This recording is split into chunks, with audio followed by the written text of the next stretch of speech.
पिछली गर्मियों अमेरिका के दौरे के दौरान मुझे WHO यानी वर्ल्ड हेल्थ ऑर्गेनाइजेशन के वॉशिंगटन DC शहर में स्थित क्षेत्रीय कार्यालय को देखने का अवसर मिला। मुझे क्या पता था कि लगभग 1 वर्ष बाद WHO विश्व भर में एक आम जाना नाम बन जाएगा। वर्ल्ड हेल्थ ऑर्गेनाइजेशन, जिसको विश्व स्वास्थ्य संगठन कहा जाता है, संयुक्त राष्ट्र संघ के स्वास्थ्य और डॉक्टरी विज्ञान की एक विशेष एजेंसी है। द्वितीय विश्व युद्ध के बाद 7 अप्रैल 1948 को संयुक्त राष्ट्र संघ ने विश्व स्तरीय स्वास्थ्य से संबंधित सभी संगठनों को समेटकर एक अदारे विश्व स्वास्थ्य संगठन के रूप में तब्दील कर दिया। आज ये दिन विश्व स्वास्थ्य दिवस के रूप से जाना जाता है। WHO का मुख्य कार्यालय स्विट्जरलैंड के जनेवा शहर में स्थित है और विश्व भर में इसके 6 क्षेत्रीय कार्यालय और 150 फील्ड कार्यालय हैं। वॉशिंगटन शहर का क्षेत्रीय कार्यालय उत्तरी अमेरिका, कनाडा, सेंट्रल अमेरिका और साउथ अमेरिका का विश्व स्वास्थ्य संगठन का कामकाज और कारगुजारियां संभालता है। साउथ एशिया का क्षेत्रीय कार्यालय भारत के दिल्ली शहर में स्थित है। मौजूदा समय में 194 देश WHO के सदस्य हैं।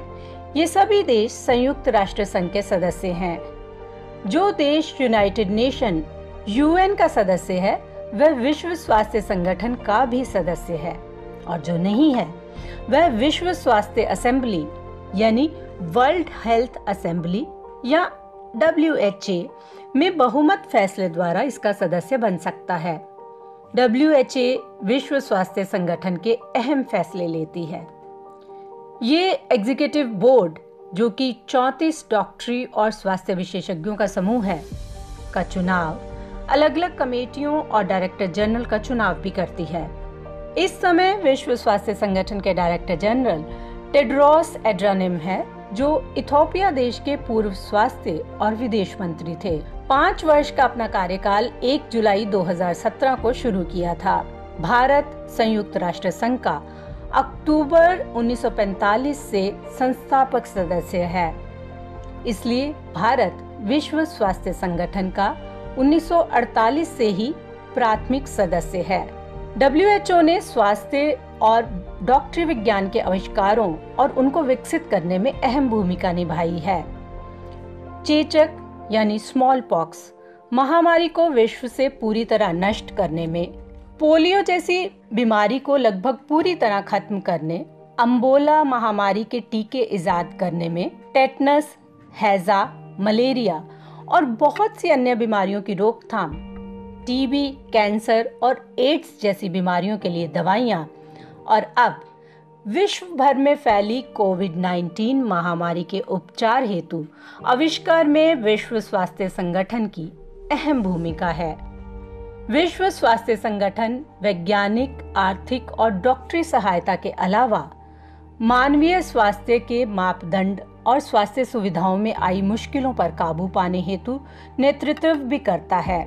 यह विश्व भर के स्वास्थ्य मुद्दों के आंकड़े इकट्ठे करके इन मुद्दों के लिए विश्व स्तरीय और क्षेत्रीय नीतियां बनाता है। अलग अलग देशों के मध्य विचार विमर्श और आपसी तालमेल में इसका विशेष हाथ है। मानव जीवन के अलग अलग चरण, बचपन, जवानी, गर्भवती, प्रजनन और बुढ़ापे में स्वास्थ्य प्रक्रिया संबंधी दिशा भी देता है। आरोग्य रहने के लिए साफ और स्वच्छ पानी, संतुलित भोजन, स्वच्छ रहन सहन और काम करने की व्यवस्था करना भी इसका मुख्य उद्देश्य है। यह संगठन कई वर्षों से वातावरण असंतुलन, जलवायु परिवर्तन और प्रदूषण के कारण मानवीय जीवन शैली और स्वास्थ्य पर पड़ने वाले प्रभाव के बारे में जांच पड़ताल और आविष्कार से विश्व धरातल पर लोगों को जागरूक कर रहा है। शारीरिक तंदुरुस्ती के अलावा दिमागी स्वास्थ्य, विकलांगता, नशे और मानवाधिकारों जैसे मुद्दों पर विशेषज्ञों से विचार विमर्श और आने वाली सामाजिक और स्वास्थ्य संबंधी समस्याओं का सामना करना और इनका उपचार द्वारा हल निकालना WHO का मुख्य कार्य है। कोविड-19 की महामारी ने विश्व के अलग अलग देशों के, राज्यों के, नस्लों के लोगों को एक दूसरे के बहुत करीब किया है और सभी के दिलो दिमाग में स्वास्थ्य सुविधाओं और डॉक्टरी विज्ञान के महत्व को उजागर कर दिया है, जिससे विश्व स्वास्थ्य संगठन का महत्व और जिम्मेदारी और बढ़ गई है। कैसे लोगों के दिल में पैदा हुई अनिश्चितता को खत्म करने के साथ साथ भविष्य में आने वाली स्वास्थ्य विपत्तियों के उपचार के साथ साथ मानसिक मनोबल और सामाजिक संतुलन कायम रखना है। प्रत्येक वैज्ञानिक विकास के साथ साथ जलवायु में भी संतुलन कायम रखना है। ये इस दशक के ज्वलंत मुद्दे ही नहीं, अपितु WHO के आगे सबसे बड़ी चुनौतियां हैं।